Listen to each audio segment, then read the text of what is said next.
moment.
tellement qu'on veut porter notre croix avec le Seigneur.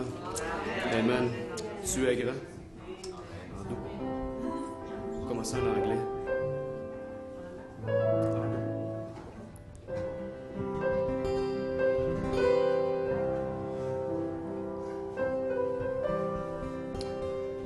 You deserve the glory and the honor. Lord, we'll lift our hearts in worship as we praise your holy name. You deserve the glory and the honor. Lord, we'll lift our hearts in worship as we praise your holy name. You are great, miracles so great. There is no one else like you. There is no one else like you. You are great, miracles so great. There is no one else like you. There is no one else like you. En français, à toi soit la gloire et l'honneur. Nous élevons nos cœurs en adoration, comme nous élevons ton Saint-Nom. À toi soit la gloire et l'honneur, Seigneur. Nous élevons nos cœurs en adoration, comme nous élevons ton Saint-Nom. Oui, tu es grand, tu fais des miracles si grands. Il n'y a personne comme toi. Il n'y a personne comme toi. Tu es grand, tu fais des miracles si grands. Il n'y a personne comme toi. Il n'y a personne comme toi. You are great. Oh, you are great. You do miracles so great. There is no one else like you. There is no one else like you. You are great. You do miracles so great. There is no one else like you. There is no one else like you.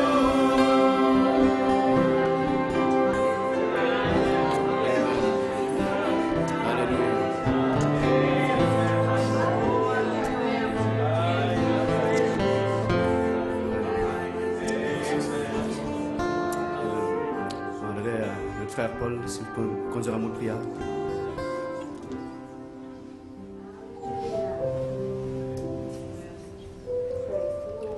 Seigneur Jésus, encore une fois, Seigneur, on est reconnaissant, Seigneur Jésus, pour ce tour d'appel, Seigneur Jésus. Amen.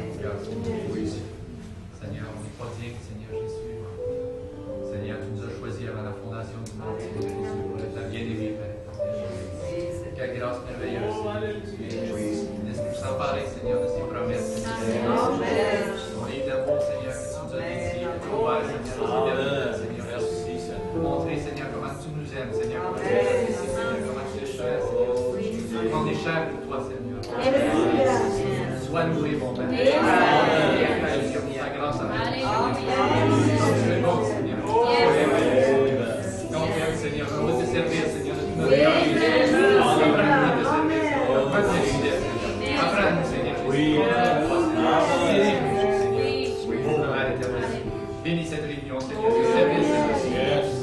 Seigneur, qu'on veut t'offrir, Père éternel. Oh, Père éternel, sois dans nos cœurs. Sois dans nos pensées à tout moment, Seigneur. Oh, Lord Jesus. Prépare-nous, Seigneur, pour ce grand jour qui vient. Prépare ton épouse, Père éternel. Je te prie dans le nom de Jésus. Alléluia. Merci, Seigneur. Amen. Blessed be the Lord. Vous pouvez vous asseoir, je suis désolé.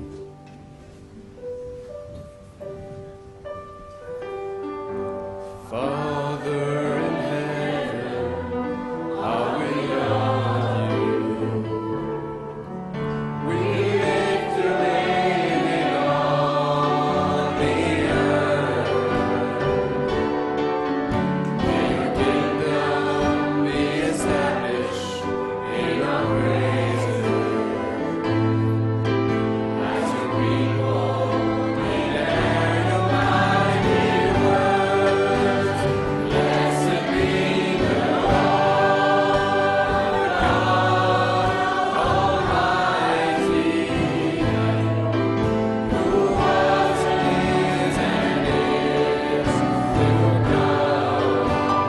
Blessed be the Lord God Almighty,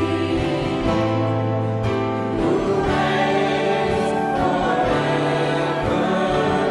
Encore une fois, blessed be the Lord God Almighty, who was and is to come. Blessed be the Lord God Almighty,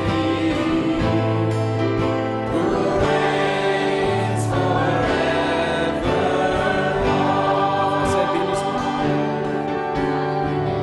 Seigneur notre Dieu, tu es glorieux. Nous t'adorons et nous t'aimons. Ton règne s'établisse sur la terre. Que tes œuvres proclament ta grandeur. Bénissons Dieu Tout-Puissant. Tu es vivant et tu reviens. Nous te bénissons Dieu Tout-Puissant. Ton règne est éternel. Nous te bénissons Dieu Tout-Puissant. Tu es vivant et tu reviens. Nous te bénissons Dieu Tout-Puissant. Ton règne est éternel. Blessed be the Lord God Almighty, who was and is to come. Blessed be the Lord God Almighty, who reigns forevermore.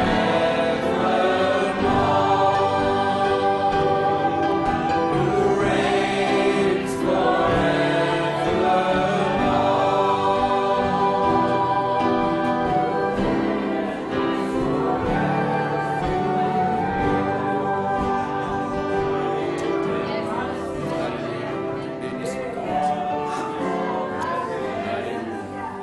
Merci Seigneur. Louange à l'agneau. Louange à l'agneau. Alléluia. Louange à l'agneau. Alléluia. Louange à l'agneau. Alléluia.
Si ce n'était de la grâce de Dieu pour moi, où serais-je aujourd'hui? Qu'aurais-je fait de ma vie? Ce n'est pas moi qui l'ai cherché, mais c'est Jésus qui m'a cherché. Sa main d'amour vers moi se tendit, et maintenant je suis à lui. Si ce n'était de la grâce de Dieu pour moi, où serais-je aujourd'hui? Qu'aurais-je fait de ma vie?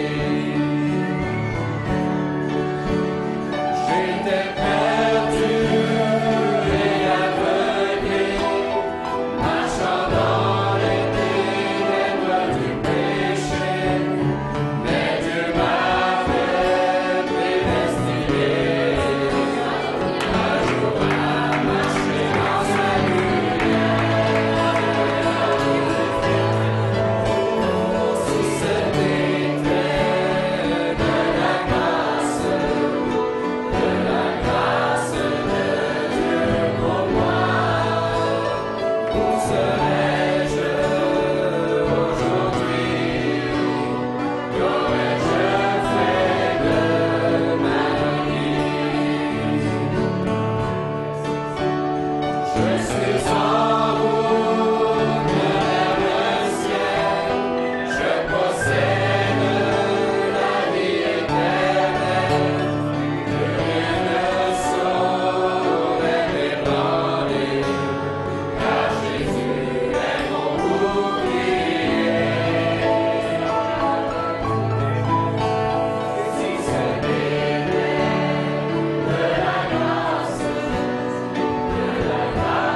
de Dieu pour moi, où serais-je aujourd'hui? Qu'aurais-je fait de ma vie?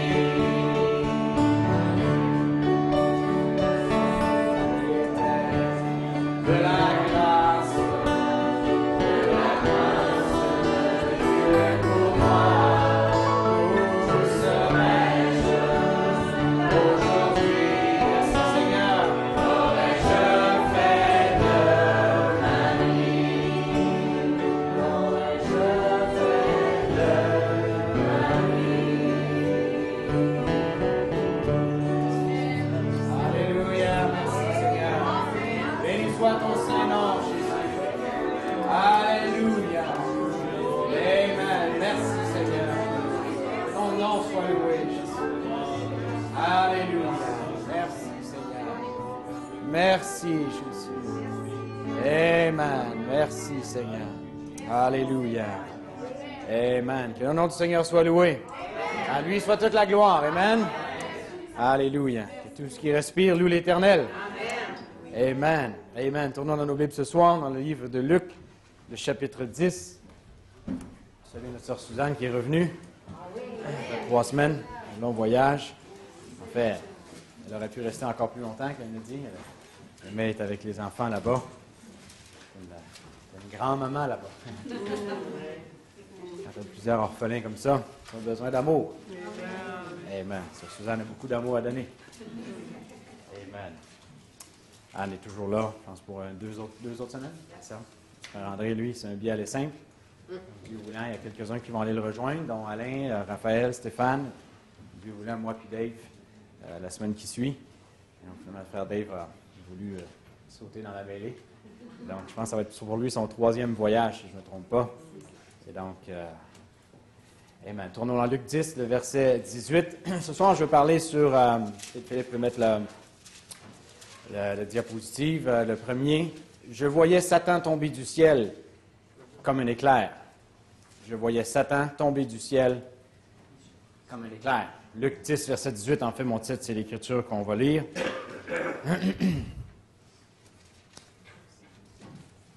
J'ai besoin de répéter.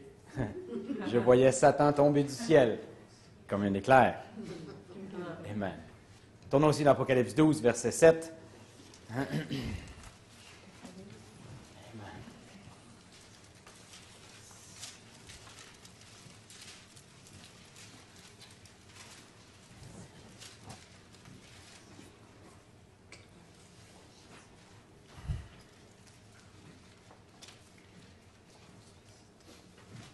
On peut lire à partir du verset 1, ce qui nous donne un contexte. Bien entendu, ces Écritures nous ont été révélées par le message de l'heure.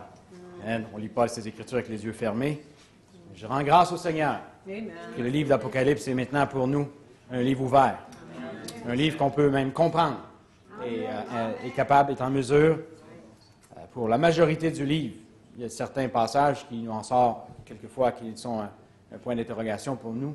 Mais dans la majorité, ce livre est pour nous maintenant quelque chose qu'on peut saisir et comprendre les événements modernes qui sont rendus clairs par la prophétie. Amen. Apocalypse 12, verset 1. Un grand signe parut dans le ciel, une femme enveloppée du soleil, la lune sous ses pieds et une couronne de 12 étoiles sur sa tête. Elle était enceinte et elle criait, étant en travail et dans les douleurs de l'enfantement. Un autre signe parut encore dans le ciel, et voici, c'était un grand dragon rouge ayant 7 têtes et 10 cornes, et sur ses têtes 7 diadèmes.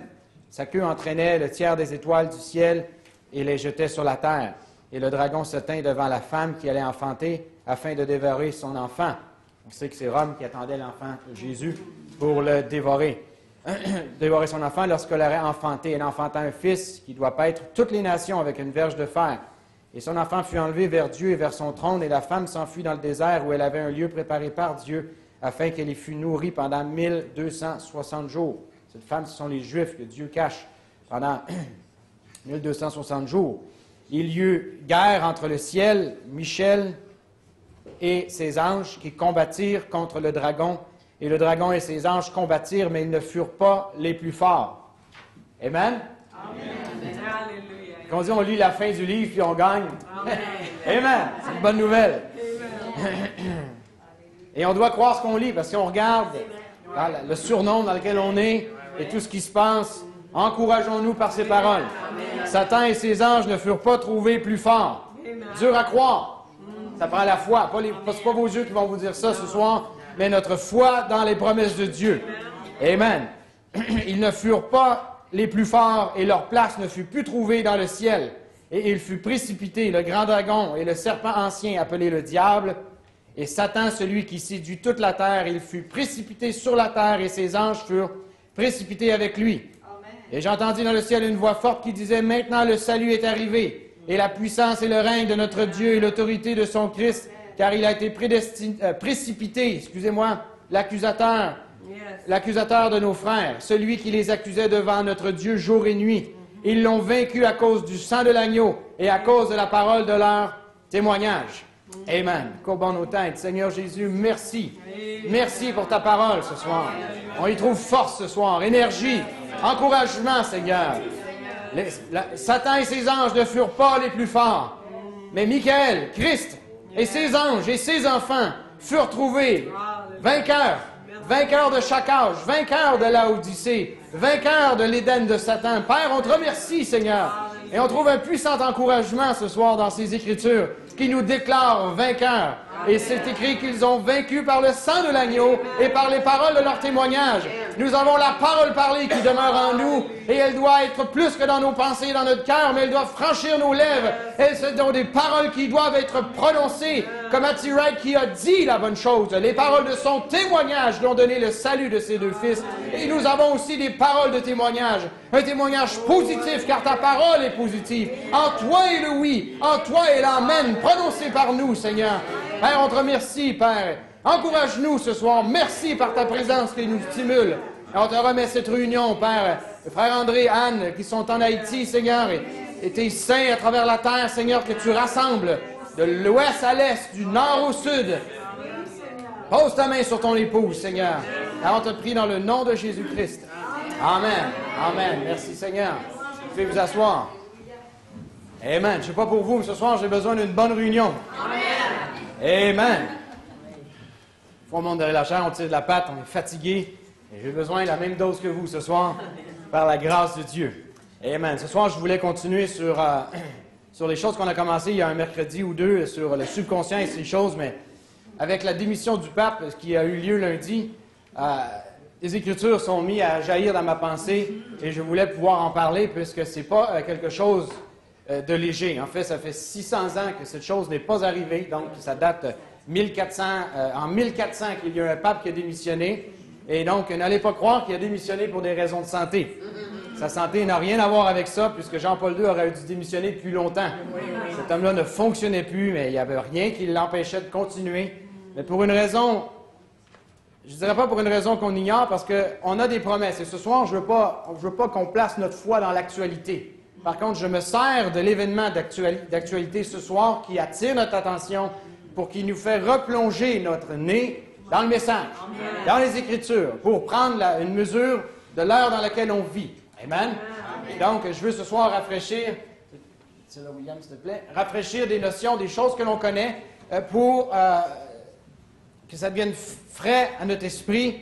Et donc, vous allez peut-être vous demander un peu quel est le lien avec Luc 10, Apocalypse 12, une photo du pape. Je voyais Satan tomber du ciel comme un éclair. Et on a lu aussi dans Apocalypse 12 qu'il y a eu une grande guerre au ciel. Michael, qu'on sait que Frère Branham dit, c'est Christ et ses anges combattirent contre le dragon, qui est Satan. Et il y a eu cette guerre, et cette guerre a été perdue. Et finalement, Satan a été précipité sur la terre avec ses anges. Et on sait que Satan doit descendre.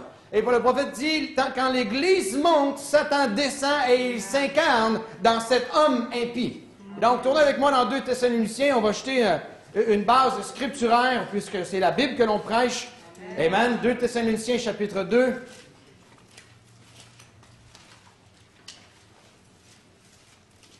J'aime voir ma Bible dans le journal. C'est excitant.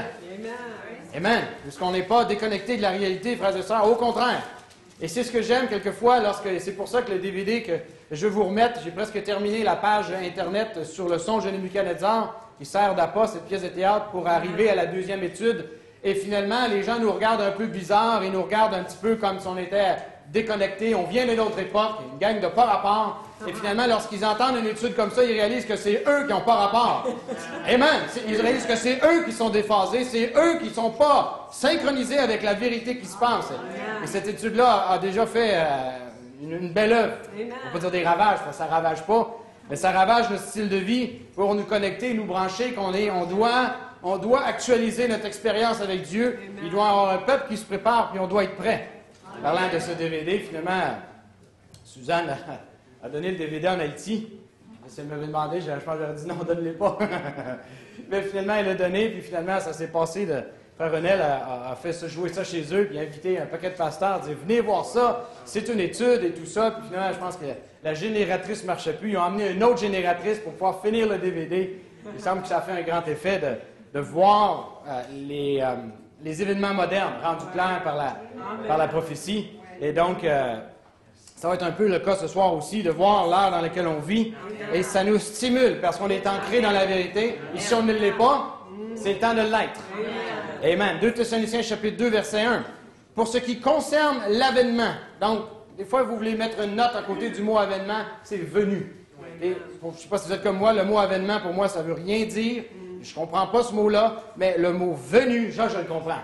Donc, pour ce qui concerne la venue de notre Seigneur Jésus-Christ et notre réunion avec lui, et nous savons que la venue du Seigneur, elle est en quelque sorte commencée parce qu'elle est en 3 étapes.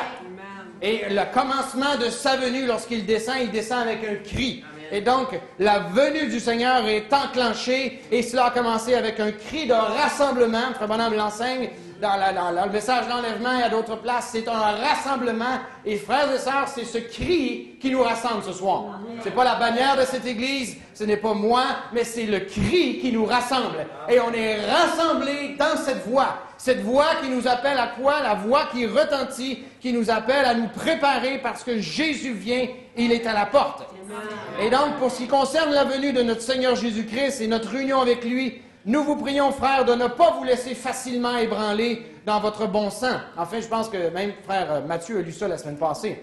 Dans votre bon sens, et de ne pas vous laisser troubler, soit par quelques inspirations, soit par quelques paroles ou par quelques lettres qu'on dirait venir de nous, comme si le jour de Christ était déjà là.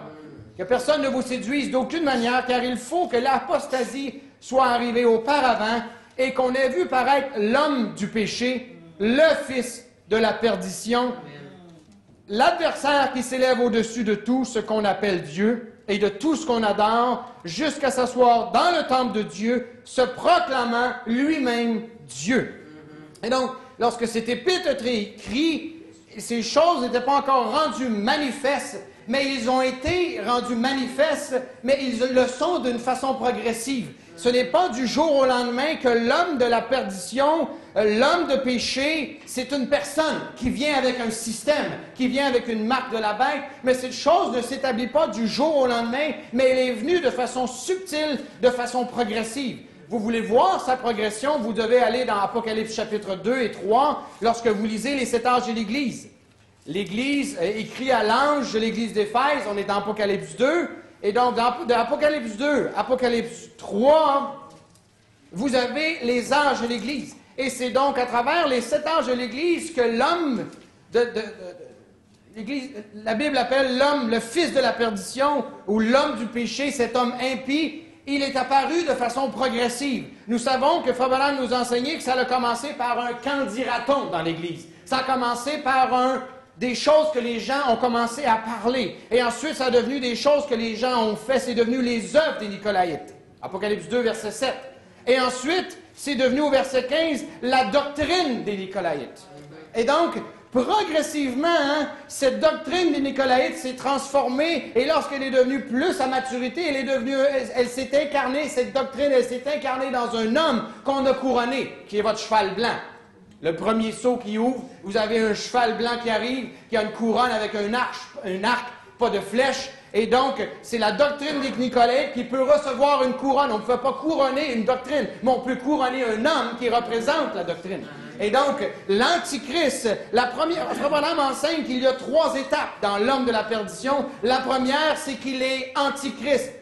Donc, une fausse doctrine, parce que Antichrist veut dire contre la parole, contre le oint de l'Éternel, contre l'onction. Et donc, il y a eu cette première chevauchée, et vous savez qu'il y a 4 chevauchées. L'Antichrist chevauche sur 4 chevauchés, mais c'est toujours le même conducteur, c'est toujours le même pilote qui est aux commandes, mais il progresse jusqu'à la fin pour s'appeler la mort. Et donc, avant, on ne pouvait pas lui donner un nom. Et c'est la même chose lorsque vous voyez une semence, vous pouvez douter, pas savoir, pas capable de lui donner un nom, mais lorsque la semence vient à maturité, vous êtes capable de l'appeler par son nom. Et donc, lorsque cette chevauchée, lorsque le fils de la perdition arrive à maturité, Jean est capable de lui donner un nom et il l'appelle la mort. Et c'est une mort spirituelle. Amen. Et donc, il y a cette progression. Et vous savez que cette doctrine des Nicolaïtes, finalement, s'est transformée dans un système lorsque la Rome impériale a donné son pouvoir à la Rome papale et on a couronné un pape. En fait, pape, il veut dire père. Jésus a dit exactement le contraire. N'appelez personne votre père. Je regardais tantôt, le cardinal ci, Monseigneur ceci. Appelez jamais quelqu'un Monseigneur. Il n'est pas le Seigneur, puis il est encore moins mon Seigneur. Amen. C'est un blasphème. Mon Seigneur un tel. Faux. Appelez le frère. Un homme dit, je peux appeler le pape frère s'il veut que je l'appelle frère. Jamais papa. Lui embrasser la main ou l'appeler mon Seigneur. C'est un blasphème.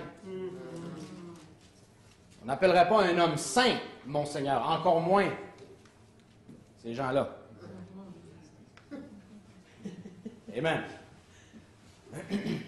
Le dragon a combattu contre Michael et ses anges. Le prophète dit, dans le message question-réponse en 54, il dit, Michael, l'archange, le grand qui se tient dans la présence de Dieu et ses anges, ils ont lutté contre Satan et ses anges, le dragon rouge. Et ce fut l'Église qui est dirigée par le Saint-Esprit et les anges de Dieu qui se sont battus contre l'organisation et ses anges et les ministres de la lumière. Vous voyez, il est tout simplement parfait. Et s'il parle non de quelque chose en haut dans la gloire, Ça parle des êtres spirituels à Rome, le dragon rouge qui se tenait devant la femme afin de dévorer son enfant. Et donc, cette bataille, vous savez, dans la plus grande bataille jamais livrée, le prophète enseigne que cette bataille qui était au ciel s'est transportée sur la terre dans l'esprit des gens. Et donc, ce sont littéralement nous, frères et sœurs, qui... Christ et ses anges combattent Satan et ses anges, mais la bataille a lieu où? On l'a vu, et le frère Branham enseigne que cette bataille a lieu dans nos pensées. C'est une guerre à finir, mais c'est une guerre spirituelle. Mais à un moment donné, il y a une prophétie, le frère Branham enseigne que cette chose va se transposer dans le physique. Et c'est ça qui va amener une guerre physique, Armageddon. Donc, d'une guerre spirituelle, Satan doit s'incarner dans l'homme impie, dans l'homme de péché qui va conduire à cette guerre, qu'on pourrait dire une guerre totale, une guerre physique. Vous l'avez, votre troisième guerre mondiale. Et donc, de choses spirituelles, ça doit devenir quelque chose de naturel. Et ça va devenir quelque chose de naturel. Mais Frère Branham dit, nous ne serons pas là pour voir ça, parce qu'en fait, quand Satan s'incarne, il descend lorsque l'Église monte. Amen. Dieu soit loué. Ça, c'est une bonne nouvelle. Quand il va descendre, on ne veut plus être là, frère et sœurs. Parce que si c'est pas beau ce qui se passe, lorsque c'est juste des esprits qui oignent le pape et qui oignent ses hommes, imaginez lorsque ça sera Satan lui-même. Amen. Je vais vous lire quelques citations qui établissent bien ces bases-là. Vous avez beaucoup ces choses que je vous enseigne ce soir, le premier saut, le deuxième saut, le troisième saut, plus premier, deuxième et quatrième saut. Amen. Le prophète nous enseigne dans le 7 âge d'Église, il dit, qui peut combattre contre la bête? Or, il y a aujourd'hui quelques noms prestigieux dans le monde. Il y a des nations puissantes, mais c'est Rome qui, maintenant, mène la barque. Et vous ne lirez pas ça dans vos journaux.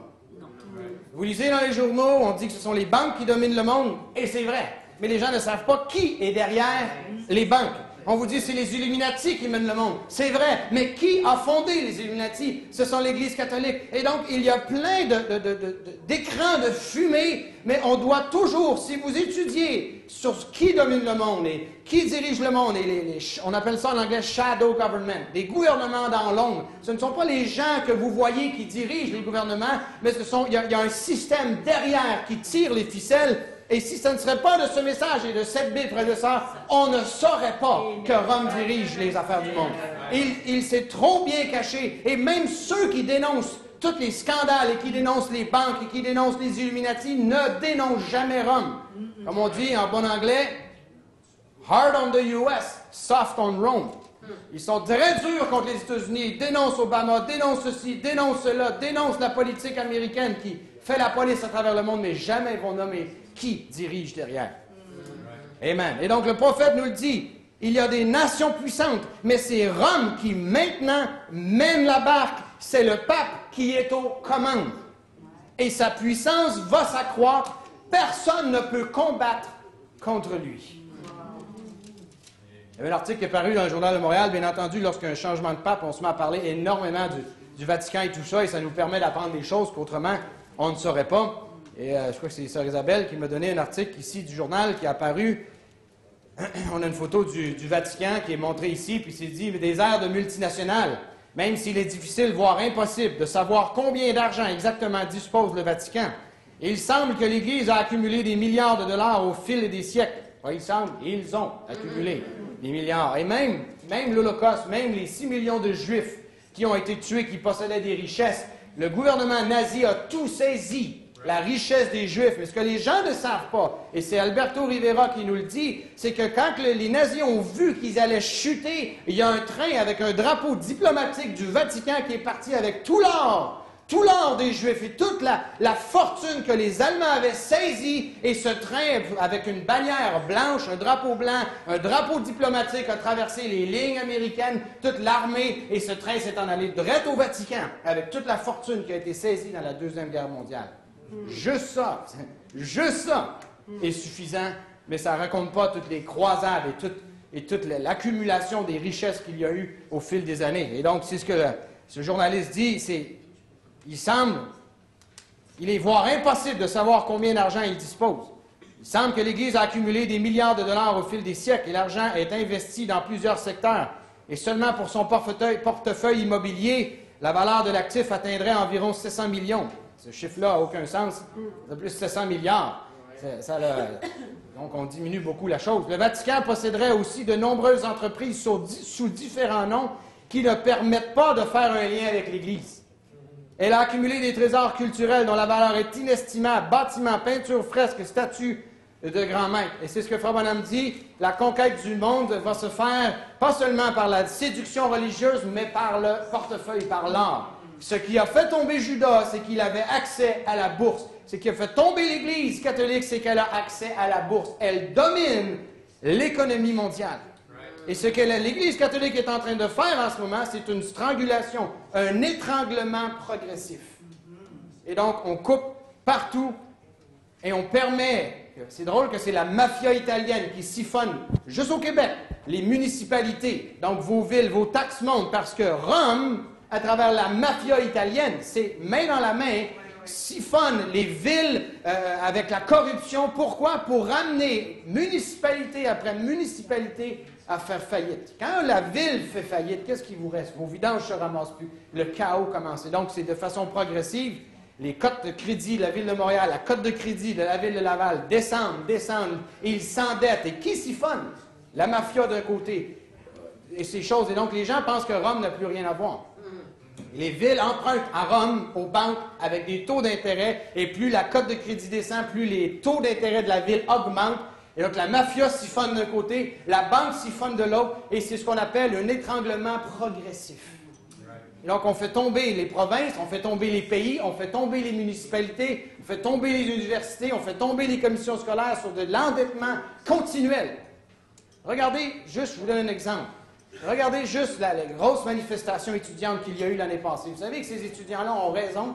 Souvent, les gens disent « Ah, c'est des bébés gâtés ». Ce n'est pas parce qu'ils ne veulent pas payer, c'est qu'ils savent qu'il y a des millions de surplus dans les universités, mais parce qu'il y a un agenda d'étranglement progressif, on augmente partout les choses, tandis... Et puis finalement, il y a une étude qui vient de sortir qui a prouvé que les universités étaient assises sur des surplus de millions de dollars. Pas en déficit, pas sous-financé. Donc, on ment, mais donc vous regardez les tentacules de Rome s'étendre et dicter au gouvernement ce qu'on appelle l'austérité, qui est en d'autres mots un étranglement progressif, jusqu'à ce que chacun soit acculé. Regardez les États-Unis, pour vous qui voyagez, ce n'est plus la prospérité.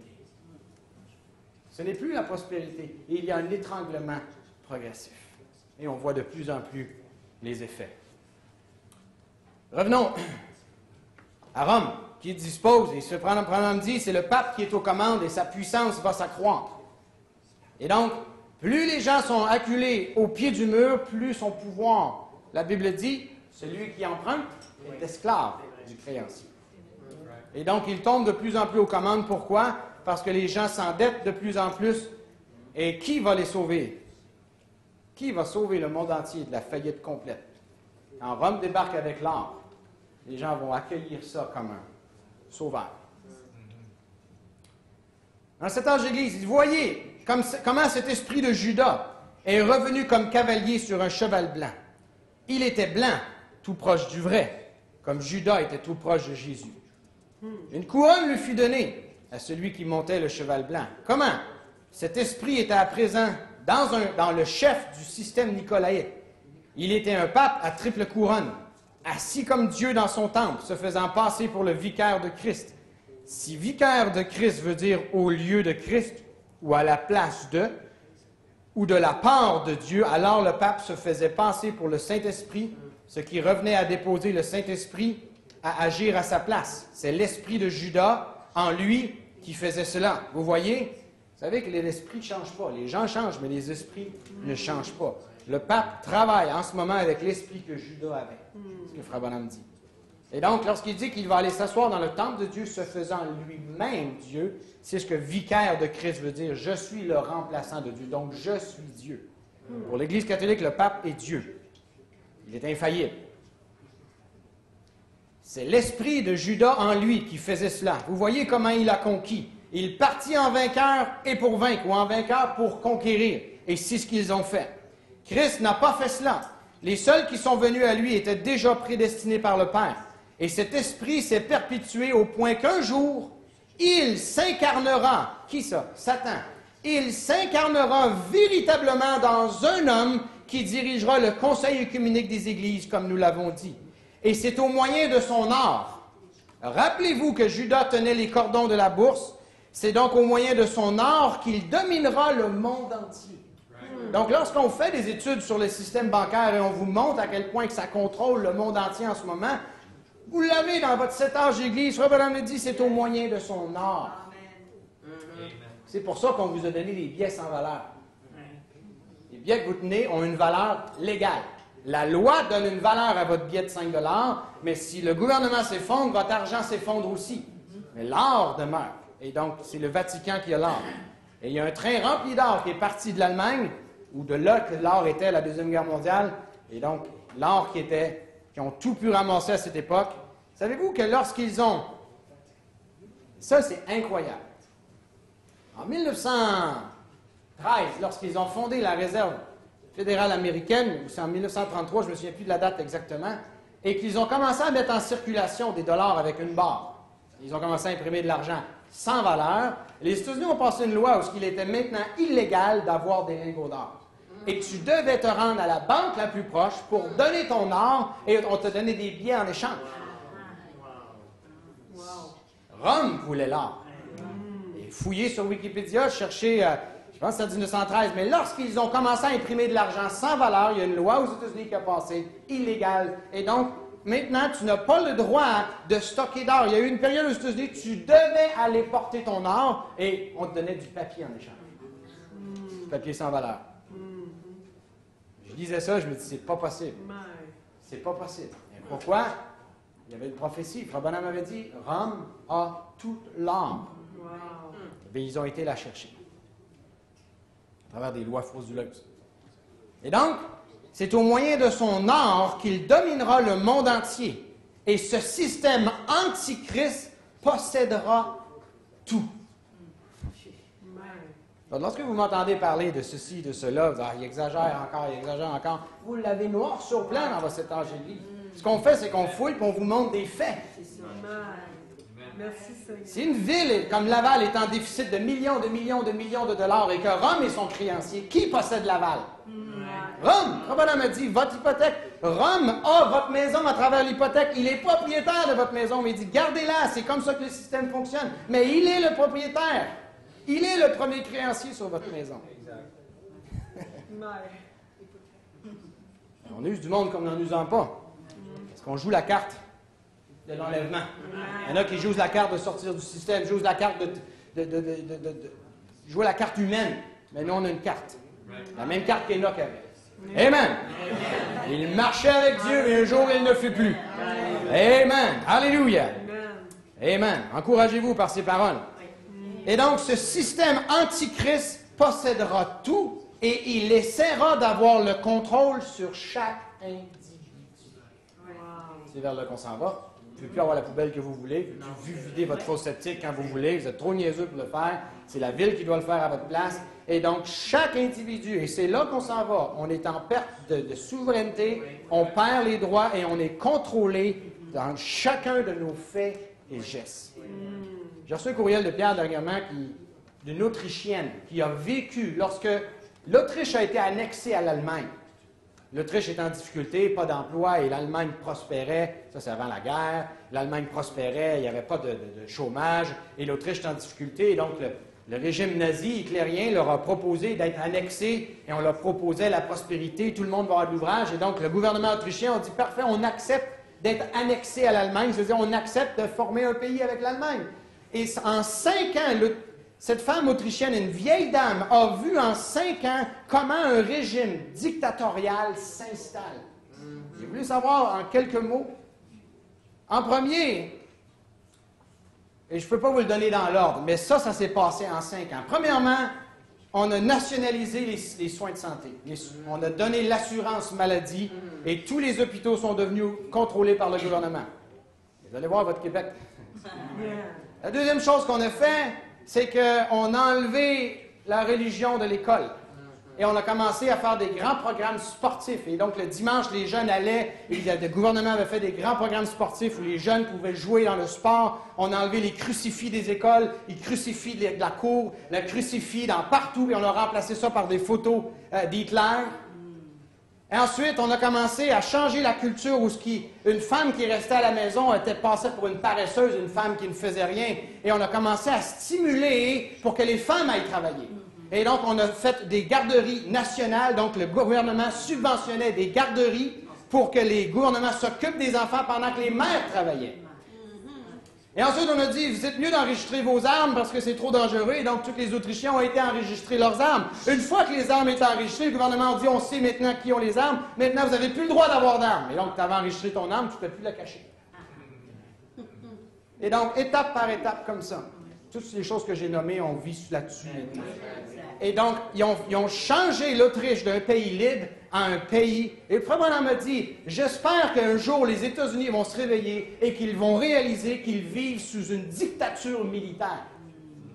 C'est une citation forte. Les gens pensent que les États-Unis sont démocratiques. Frère Branham m'a dit, j'espère qu'un jour, vous allez vous réveiller et réaliser que vous vivez sous la dictature militaire. C'est le Pentagone qui contrôle les États-Unis d'Amérique à travers une fausse démocratie.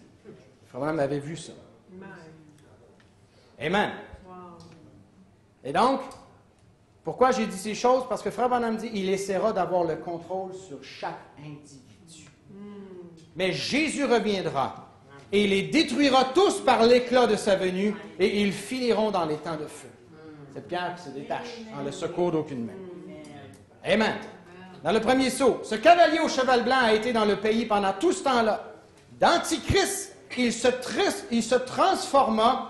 Et c'est ce qu'il fait, il devient un faux prophète. Donc, je vous ai dit tantôt qu'il a commencé comme antichrist, mais il se transforme parce qu'il prend de la maturité. Et Frère Branham dit, il est devenu un faux prophète. Vous voyez, d'abord, il a commencé en tant qu'antichrist, l'esprit ensuite, il est devenu un faux prophète. Et ensuite, plus tard, quand le diable est précipité, c'est là qu'il s'incarne avec le diable. Donc, il passe de antichrist à faux prophète. À l'heure actuelle, il est un faux prophète. Il n'exerce pas sa puissance comme il va l'exercer lorsqu'il sera la bête. Il n'est pas la bête encore, il est encore un faux prophète, des faux enseignements, il manipule les choses par en arrière, mais il est un faux prophète, un faux docteur, un faux enseignement qui séduit le conseil œcuménique, qui essaie d'amener toutes les religions. Il séduit par ses faux enseignements, il essaye d'amener, mais lorsqu'il aura la main mise, le Satan s'incarne et là il devient une bête. C'est là que les gens vont être tués pour leur foi et qu'il va y avoir des massacres comme on l'a connu à la Deuxième Guerre mondiale. Mais il ne fait pas ça encore parce qu'il est un faux prophète, un séducteur, un faux docteur. Il enrôle les dénominations. Nommez-les. Si une Église fait partie d'un système, ce système va tomber. On a dit un système ne peut pas revenir en arrière. Un système ne peut pas revenir à la vie. Une fois que ça devient un système, ils vont entrer dans le conseil œcuménique des églises. Pourquoi? Sinon, ils vont perdre tout le privilège. Ils vont perdre tous leurs édifices. Ils vont perdre leurs chartes. Ils vont perdre leurs écoles. Ils vont perdre leur licence. Ils vont perdre leur reconnaissance par le gouvernement. C'est pour ça qu'on n'en veut pas de ça, frères et sœurs. Le pire qu'on va perdre, frères et sœurs, c'est notre charte. Au retour d'impôt. C'est un privilège qu'on a. Le frère Branham me dit, tant et si longtemps que vous pouvez prêcher comme vous voulez, ce soir, je peux prêcher avec toute la liberté. Mais un jour, si on nous dit, écoutez, vous avez des critères à rencontrer, vous devez tolérer les homosexuels, vous devez cesser de dénoncer Rome, vous devez cesser de prêcher comme si vous aviez l'absolu. Sinon, vous perdez votre charme, partez avec. Amen. Ça va venir, ça, parce que dans les autres sphères, si tu veux être un ingénieur, faut que tu te comportes comment selon l'ordre des ingénieurs. Si tu fais un faux pas, t'es banni. Les médecins, c'est la même chose. Un médecin ne peut pas parler contre les vaccins. On a un médecin qu'on ne peut pas nommer qui nous a dit « Les vaccins, j'en prends pas, c'est un poison, c'est bon, rien, mais je ne peux pas le dire, parce que s'il marche, il fait un faux pas. Il doit donc parler comme la machine parle, sinon il est excommunié. » Et donc, un jour, les pasteurs, ça va être la même chose. Ils vont avoir l'ordre des pasteurs du Québec. Et si tu veux faire partie de l'ordre des pasteurs, c'est un peu comme Michée avec les 400 prophètes. Si tu veux être réinclus, parle comme les autres, dis du bien du roi. On ne peut pas dire du bien du roi. On ne peut pas dire du bien du roi de la terre à l'heure actuelle. Toute la Bible le dénonce. Il y a trop de prophéties contre lui. On ne peut pas s'en lier. On ne peut pas se ranger. Amen. Alléluia, frère Branham. Frère et sœurs, on a un message merveilleux. Alléluia. On prend pour acquis ces choses-là. Frères et sœurs, vous ne pouvez pas entendre ce que j'enseigne ce soir. Vous ne pouvez pas l'entendre à peu près presque nulle part. Il y a un aveuglement. Les gens ne voient pas la main de Rome discrètement venir mettre la main sur les pentecôtistes, mettre la main sur les luthériens. Ça, c'est déjà fait, ça fait longtemps. Les méthodistes, les baptistes, on met la main sur toutes ces choses. Et c'est seulement grâce à cette voix. Amen. Il y a un journaliste qui a dénoncé qu'il y avait, je ne sais pas combien de milliers de pasteurs aux États-Unis, des pasteurs protestants qui étaient sur le payroll de l'ONU. Donc, l'ONU, division religion, donc le Conseil œcuménique des églises, des pasteurs protestants qui sont sur le payroll, donc qui sont payés par le Conseil œcuménique pour promouvoir l'unification des églises. C'est vrai, Steve? Madame, on lui a offert un avion. On lui a offert combien par semaine? Je ne me souviens pas. On lui offrait de la télévision. On lui offrait tout seulement. Enligne-toi sur la Trinité. Laisse faire la semence du serpent. Laisse faire ci. On a essayé de le mettre sur un payroll aussi. Amen. Le jour, il y a des gens qui vont se réveiller, des gens sincères, qui vont se réveiller au milieu de leur dénomination. Ils vont se réveiller avec un choc brutal. Ils vont avoir dans leur aveuglement rejeté le message, croyant naïvement que leur système ne pourrait jamais faire une affaire pareille. Un jour, le choc va être brutal. Et la Bible dit que Dieu va permettre qu'ils soient séduits parce qu'ils n'ont pas reçu l'amour de la vérité. Ce message écorche, ce message dérange, ce message graffine, mais c'est la vérité. Et on doit aimer la vérité. On embrasse la vérité. Qu'elle me coupe un bras, qu'elle me fait perdre des privilèges, qu'elle me montre que je ne suis pas à ma place. J'embrasse la vérité quand même. Qu'elle me montre que je suis dans l'erreur, qu'elle me montre que je n'ai pas agi avec les bonnes intentions. Peu importe ce que la vérité va faire, on doit embrasser la vérité. Elle est là pour nous purifier, frères et sœurs. Alléluia. On est dans notre purgatoire, frères et sœurs. Amen. Puis, il arrive, le diable lui-même incarné. Voyez, le voilà.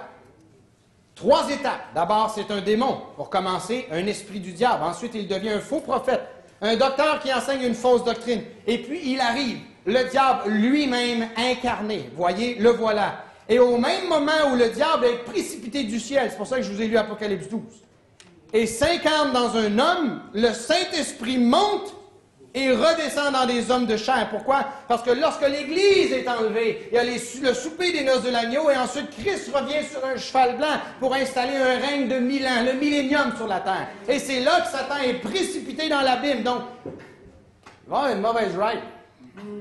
Un, il est précipité du ciel sur la terre, et 2, il sera précipité de la terre au fond de l'abîme et embarré, enchaîné par des chaînes de circonstances qui vont l'empêcher d'agir pendant 1000 ans, et quand Christ va régner sur la terre pendant 1000 ans. Amen. Donc, il est garoché souvent. Amen. Pas par esprit de vengeance, mais que ce jour vienne bientôt. Alléluia. Regardez bien, là on est rendu dans le 4e saut. Vous savez, vous aviez le cheval blanc, le cheval noir, le cheval rouge, ensuite le cheval noir, et ensuite le cheval pâle. Donc, dans le cheval pâle, c'est là vraiment qu'on arrive à l'incarnation. Donc, le cheval blanc vient comme un antichrist. Ensuite, le cheval noir vient avec ses faux enseignements. C'est un faux prophète. Et lorsque le cheval pâle arrive, c'est Satan lui-même, l'ange appelé la mort, qui débarque. Il monte un cheval de couleur pâle alors qu'il arrive pour sa chevauchée. Cette dernière chevauchée, c'est sa dernière. Amen. Or, là, ça n'arrivera pas dans notre jour. Ce sera plus tard, quand le sceau annoncé d'avance. En effet, donc Frère Branham dit, je l'annonce d'avance. En effet, vous voyez, l'Église aura déjà été enlevée quand ceci arrivera. Donc, quand l'incarnation arrive et que les grandes persécutions commencent, Frère Branham dit, l'Église est déjà partie. Et donc, la grande persécution qui doit arriver ne peut pas commencer tant que Satan n'est pas incarné lui-même. Et pour qu'il soit incarné lui-même, l'Église doit être partie. Et donc, c'est là que vous voyez que, oui, il y a une pression sur l'Église, oui, il y a un squeeze, mais ce n'est pas la grande persécution d'Apocalypse 13 où ce que tu es tué. L'épouse, Frère Branham dit, ne connaîtra pas ce jour-là. Les vierges folles, oui, mais pas les vierges sages. Pas ceux qui avaient de l'huile. Donc, cet individu apparaîtra. Cet individu apparaît. Et il devient complètement le diable. Un individu qui dirige le système. La Bible parle de l'impie, l'apparition de l'homme de péché. Ça va être un homme dans lequel Satan va descendre. C'est-tu possible? Oui. Tournez avec moi, on va lire ça tout de suite dans Luc 22.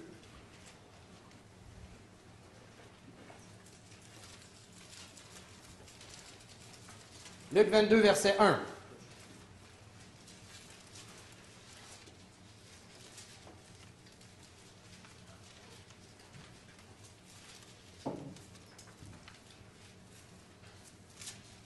La fête des pains sans levain, appelée la Pâque, approchait. Les principaux sacrificateurs et les scribes cherchaient les moyens de faire mourir Jésus, car ils craignaient le peuple. Or, Satan entra dans Judas, surnommé Iscariote, qui était du nombre des 12. Donc avant, il y avait un mauvais esprit en lui qui dirigeait ses faits et gestes. Il était gratteux, trompeur, il était faire... mais à un moment donné, Satan a dit, ça c'est trop important pour que je confie ce job-là à quelqu'un d'autre. Je vais le faire moi-même. Satan est entré en lui. Enfin, le prophète nous enseigne qu'il y a 3 incarnations de Satan lui-même. Je vais avoir besoin de votre aide parce que le premier, je ne m'en souviens pas. Je ne sais pas si c'est le serpent ou Caïn, je ne m'en souviens pas. Le deuxième, c'est Judas, puis le troisième, c'est la bête. Quelqu'un qui se souvient du premier? J'ai cherché, chercher, je ne l'ai pas retrouvé. Si vous le trouvez cette semaine, appelez-moi. Mais le premier, je pense, c'est Caïn ou le serpent. Il me semble que c'est le serpent, mais je ne l'ai pas retrouvé. Peu importe. Donc, en suspens, mais ce qui est important pour nous, ça c'est passé. Ce qui est important pour nous, c'est de savoir que ça s'est déjà fait. Judas, Satan est entré en Judas et que maintenant, il sera incarné dans le faux prophète. Et cette incarnation fait de lui qu'il devient la bête. Il devient complètement le diable. À partir d'Antichrist, tout le long, en passant par faux prophètes, pour ensuite entrer dans la bête, le diable lui-même, et il monte un cheval de couleur pâle, de toutes sortes de couleurs mélangées, qui lui donne cette couleur pâle, cette couleur de mort. C'est toujours un 4e saut. Et maintenant, nous voyons ici que Satan, après avoir été chassé du ciel, donc il y a cette grande guerre qui est livrée à travers les 7 anges de l'Église, mais à un moment donné, il est chassé du ciel. Pourquoi il est chassé du ciel? Il y a quelque chose à faire sur la terre et il doit s'incarner lui-même. Comment il est dans le ciel? Vous connaissez l'histoire de Job, parce que Satan est auprès du trône de Dieu. Et qu'est-ce qu'il fait? Il l'accuse. Jour et nuit. Et c'est là, quand Apocalypse 12, c'est dit, lorsqu'il est chassé sur la terre, l'Écriture dit, il n'accusera plus les saints de Dieu. Parce que jour et nuit, en ce moment, il vous accuse. Il a fait ci, il a fait ça. Il ne t'aime pas vraiment. Envoie-lui une épreuve, tu vas voir qu'il va te renier. Le discours qu'on assiste, la conversation qu'on assiste entre Dieu et Satan concernant Job se passe encore à l'heure actuelle. Et Dieu lui dit, vas-y, donne les mauvaises preuves à mon fils, je sais le sceau que j'ai placé en lui. Ah, il va grinder, oui, il va trouver ça difficile, il va grincer un peu des dents, mais renier, jamais de la vie. Je connais le sceau que j'ai placé en lui. Alléluia. Amen. Donc, après avoir été chassé du ciel, il s'incarne dans la bête. Et là, il est une bête. Antichrist, faux prophète, et là, la bête. Et il se fait appeler la mort, et le séjour des morts l'accompagne. Satan, à part entière, pas juste un homme loin du diable, pas juste un homme inspiré ou rempli de démons, mais Satan à part entière. Donc cette personne, ça prend un vase spécial. Judas est un vase préparé, et ce n'est pas un vase d'honneur, mais c'est un vase pour la perdition. Et il y a un vase maintenant à la même hauteur que Judas, mais il est sur la terre tandis qu'on parle. Autant que Élie et Moïse sont quelque part en Israël, ou ils arrivent en Israël, parce que c'est trop proche pour qu'ils naissent puis qu'on attende 20 ans ou 30 ans. Ils sont là quelque part, et ça c'est excitant de savoir. Ils sont quelque part sur la terre. Amen. Et c'est la même chose pour ce vase. Il y a un pape qui arrive, qui est un vase préparé pour que Satan s'incarne complètement, entièrement dans cet homme-là. Et c'est pour ça que cette démission de cet homme est si intrigante, si inhabituelle. Et ma question que je pose, et ça peut juste être une question, est-ce que cet homme-là ne doit pas se retirer de la scène pour faire place à l'autre? Ça fait 600 ans qu'un pape ne s'est pas retiré de la scène. La raison de la santé, je n'y crois pas. Est-ce que le prochain le sera? Je ne sais pas. Comme je vous dis, notre foi n'est pas dans l'actualité. On ne met pas notre foi, notre espérance là-dedans. Mais est-ce qu'on peut poser la question? Oui, on peut poser la question. Le monde a été pris par surprise. Le monde entier. Vous, moi. qu'est-ce qui se passe? Amen. Il y a d'autres indices que je m'en viens.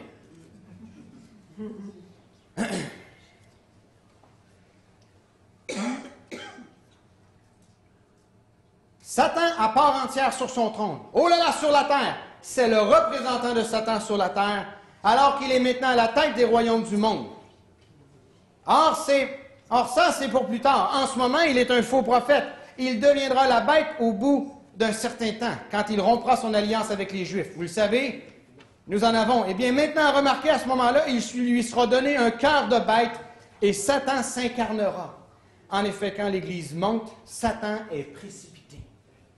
Maintenant, je vous ai donné la liste des candidats potentiels pour devenir le prochain pape. En fait, j'ai pris ça dans un article où ce qu'on fait la liste, il y a plus de cardinals qu'il y en a sur le tableau, mais c'est des analystes qui connaissent. Moi, le seul que je connais là-dedans, c'est Marc Ouellette. Les autres, je ne les connais pas. Mais les spécialistes ont dressé une liste de ceux qui sont potentiellement pour devenir le prochain. Est-ce que le prochain sera celui qu'on attend? On ne le sait pas. Mais, Frère Branham est clair, le diable s'incarne dans une personne. Et autant que Judas, ça ne pouvait pas être quelqu'un d'autre parce qu'il était le fils de la perdition, eh bien, un de ceux-là, ou dans les prochains qui vont venir, sera le fils. Les autres étaient des faux prophètes. L'Antichrist, représentant un système antichrist. Mais il doit venir un homme qui sera le fils de la perdition, et cet homme-là a un nom. Il est sur la terre tandis qu'on parle. Vous êtes toujours avec moi? Oui. Maintenant, je vous ai lu l'Écriture dans Luc qui dit, vous savez que lorsque Satan a été précipité sur la terre, Jésus dit, dans Luc 10, verset 18, Jésus leur dit, « Je voyais Satan tomber du ciel comme un éclair. » Et c'est ce qui est spécial, c'est que le jour de sa démission, lundi, un éclair a frappé la basilique Saint-Pierre. Et elle a été photographiée par un journaliste italien.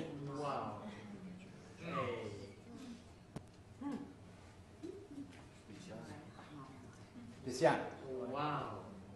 Un pape qui démissionne dans une des circonstances qui ne font pas de sens. Il déclare malade, tandis qu'il y en a eu celui avant lui qui était drôlement plus malade. Il se retire de la scène, et le jour qu'il se retire de la scène, l'éclair frappe le Vatican. On peut juste dire que c'est ça.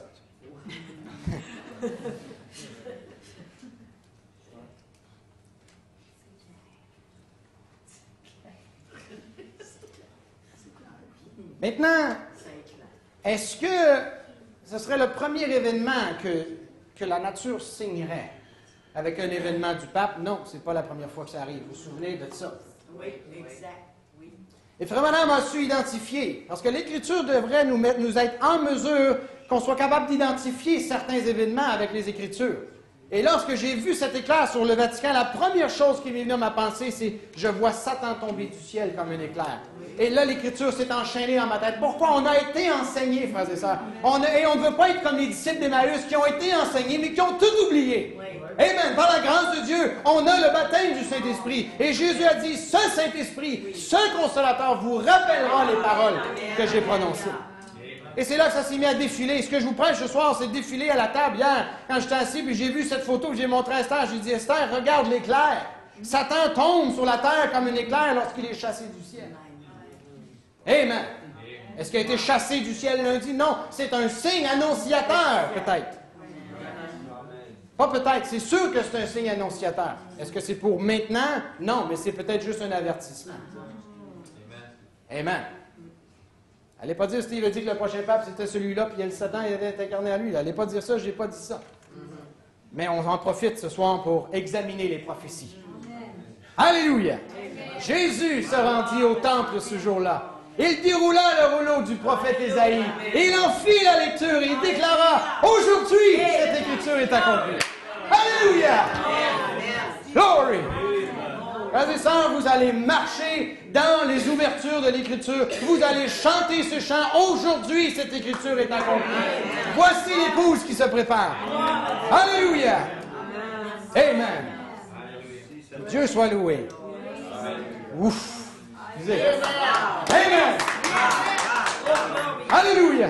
Merci, Seigneur. Oh! Glory, glory, glory, glory. Alléluia! Glory, Jesus. Woo. Glory. Oh, glory. Oh, vous devriez vous tenir ici, frères et sœurs. Oh, Jesus. L'onction du Saint-Esprit est tellement forte.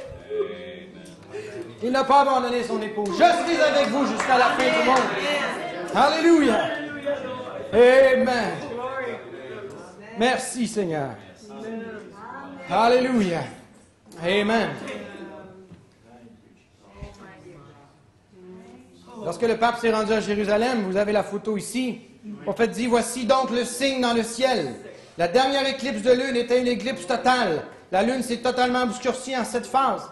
Pendant la 7e phase, l'obscurité totale s'est produite quand le pape de Rome, Paul VI, est allé en Palestine faire un pèlerinage à Jérusalem.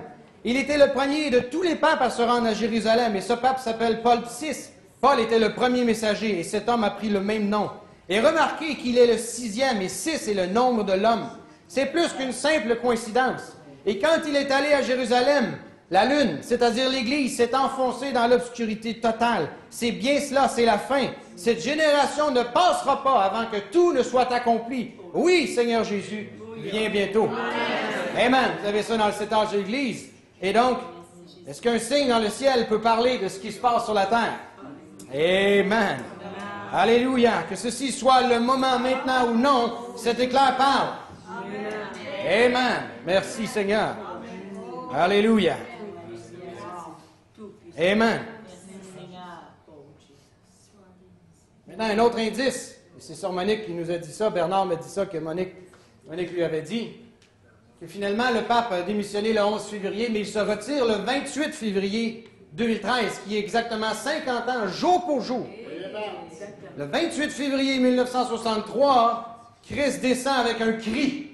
Parce que c'est là que Frère Branham a reçu le message, le 3e pôle. Avant, c'était le premier pôle, 2e pôle. Frère Branham dit, c'était seulement pour préparer la scène. Je bâtis une plateforme pour que quelqu'un vienne dessus. Des gens pensaient que c'était un tel. Mais cette plateforme était que pour ce cri descendre. Et donc, 50 ans. Jubilé. Réclamez votre héritage, frères et sœurs. Un héritage qui a été chèrement acquis. Réclamez votre héritage dans le nom du Seigneur. Amen. Alléluia. Et donc, le pape veut se retirer, sortir de son office le jour même, jour pour jour, 50 ans plus tard, que le cri a été annoncé. Tout ça souligné avec une éclair qui représente Satan chassé sur la terre. Frères et sœurs, il est temps d'être prêt. On ne vibre pas la corde de la peur, ce soir on vibre la corde de la promesse. On vibre de la corde d'un Dieu infaillible, un Dieu qui tient sa parole, un Dieu qui ne laisse pas tomber ses enfants. Amen. Trouvons notre refuge en lui, comme Psaume 27 dit, il est une tour, il est notre bouclier, il est le rocher dans lequel je me cache. Amen. Levons-nous, frères et sœurs. À lui soit la gloire et l'honneur, que son nom soit béni. Amen. Alléluia. Laissez-moi vous lire ceci. Remarquez le nicolaïsme, l'enseignement antichrist qui a commencé du temps de Paul à s'opposer à la parole de Dieu, l'antichrist. Ensuite, il est appelé aussi le faux prophète, c'est-à-dire quand l'enseignement est devenu un homme, il était un prophète consacré à l'enseignement de la hiérarchie de l'Église catholique. Le pape était le prophète de la fausse parole, et c'est ce qui a fait de lui un faux prophète. La 3e étape, c'est une bête, un homme qui est couronné dans les derniers jours, qui reçoit tous les pouvoirs qu'avait la Rome païenne. En effet, la bête aux 7 têtes, le dragon, il a été précipité du ciel, et il est venu s'incarner dans le faux prophète. Voilà, il avait 7 couronnes, et il a été précipité et jeté sur la terre et la mer. Que nous sommes en train de dire? Qui est ce cavalier? Ce cavalier sur le cheval, savez-vous ce que c'est? C'est le, et Frère Branham l'appelle, en anglais, en français on dit surhomme, mais Frère Branham il dit, c'est le Superman de Satan. Il doit y avoir, le Frère Branham l'appelle un Superman, un surhomme, un vase préparé pour incarner ces choses. Mais nous, on attend notre Superman. Alléluia! Amen! Et en fait, je vais aller plus loin dans mon audace. Nous sommes aussi de petits Supermen. à travers, parce que Frère Branham nous enseignait, et je veux toucher ça dans les prochaines réunions, Frère Branham nous enseignait que nous, Adam, il a dit, Adam est un Dieu amateur sur la terre. Nous étions donc, par le péché, on était des dieux amateurs déchus.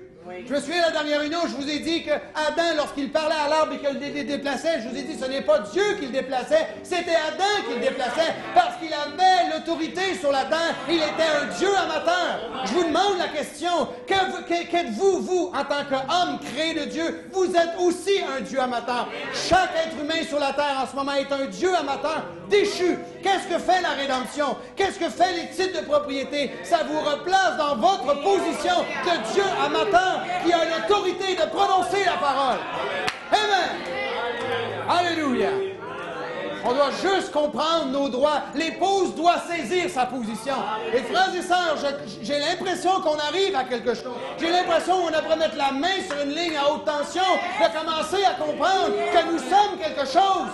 On était indignes, mais on n'est plus indignes parce qu'il a payé le prix. Et la justification, c'est comme, ce n'est pas je te pardonne, tu le fais. La justification, c'est que tu ne l'as jamais fait. Amen. On ferait commencer une autre réunion. Alléluia! Merci Seigneur! Oh, la parole nous stimule, frères et sœurs. Amen! C'est ça qu'on doit mettre de l'ordre dans nos pensées, on doit mettre de l'ordre dans notre être intérieur, parce que ce Dieu amateur doit parler avec la confiance qu'Adam parlait. Amen! Alléluia! À lui soit la gloire. À lui soit l'honneur. Brille comme la lumière dans la nuit obscure. Amen! À lui soit la gloire. Amen. À lui la louange. Merci Seigneur. Brille comme la lumière dans la nuit obscure. À lui soit la gloire. Amen. À lui soit la gloire.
On réclame.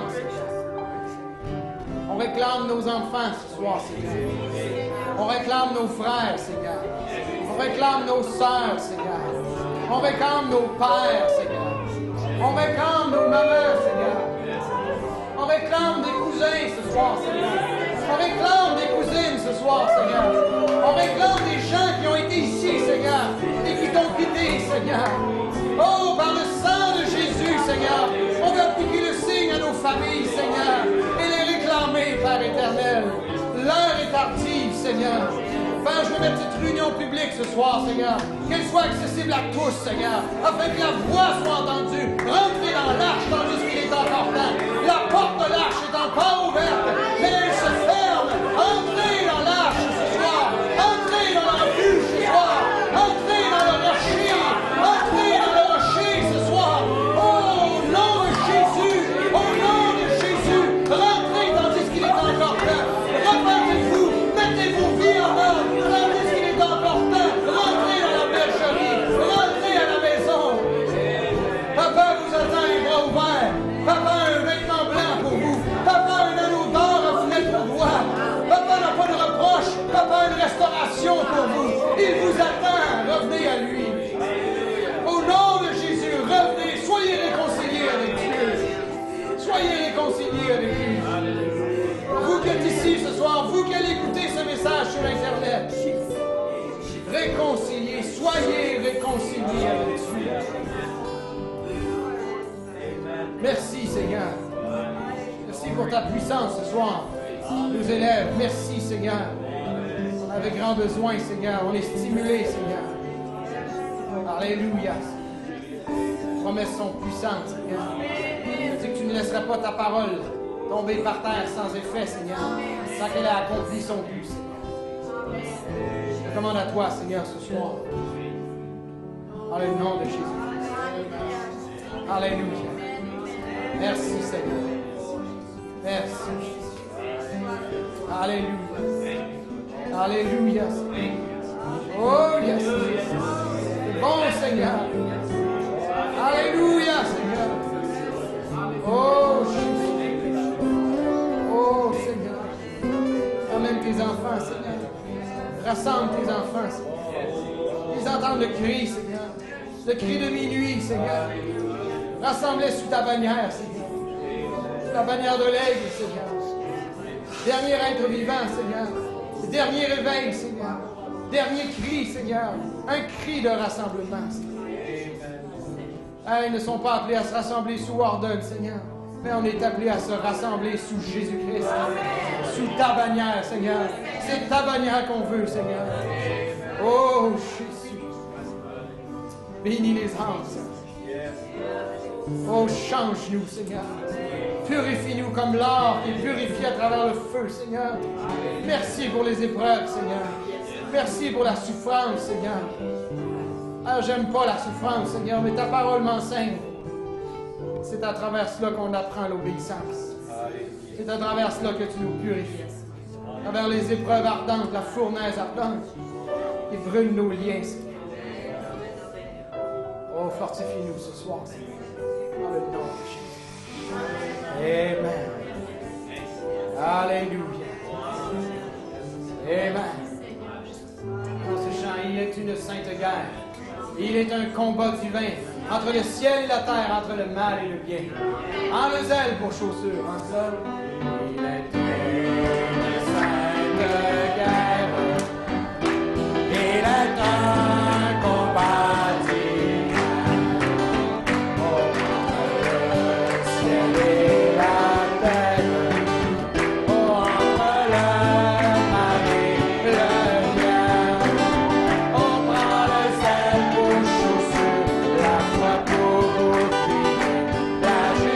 Amen.